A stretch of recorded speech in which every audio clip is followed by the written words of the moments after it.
Clear as vodka here in China, and this is the China Daily newspaper that has the only report that I can find on the gold trading Ponzi scheme that was exposed here early this week. It's on the page 3 at the bottom, the small article here. Gold trading ring took in billions. Police in central China's Henan province rounded up 33 people suspected of illegal gold futures trading in a case involving more than 5,000 investors and at least 380 billion yuan or $59.62 billion. The suspects, who had been trading since October 2008, had never registered with industrial and commercial authorities as required by the law, says Director of the Police Security Bureau earlier this week.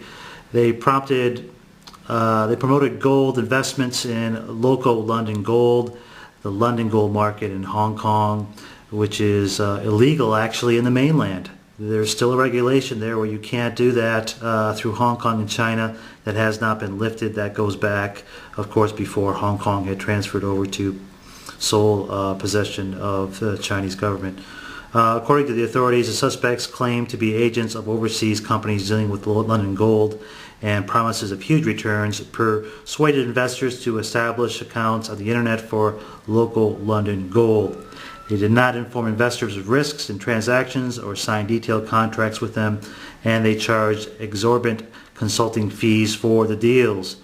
An investor named Yi told police that he lost 2.8 million yuan shortly after becoming involved in the trading as of April 2010. Wang, the Police Security Bureau chief, said in a statement that Yi deposited money into several of the suspects' private bank accounts. The police found large amounts of money from the trading in bank accounts in the subjects' names in the Shanghai Pudong area. Although the suspects tried to escape detection, the statement used mobile phone records and other documents had revealed their activities as well as their online exploits. Several of the suspects were caught on March 2nd, actually, when police raided the apartment and they found more evidence there.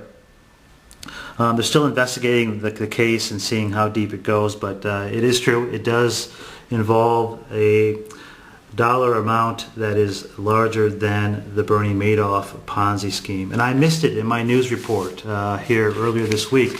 On the next page, of course, we have the article that I talked about that was big, and it was Chinese mining seeks investors that I had touched on, but this article is so short it was easy to overlook, and the other English newspapers that I have for this week do not mention anything about the Ponzi scheme.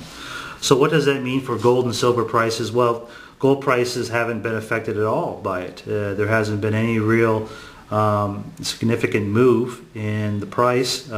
Physical demand is high. It's always been high, and I would think that this would actually support an even higher amount of physical buying of metals here, as the public, who is sometimes uneducated about silver and gold and other precious metal products, may finally be getting out of paper investments and moving even more into physical assets, which, as we know and as I've been talking about for a while on this channel, is actually a cultural phenomenon in Asia.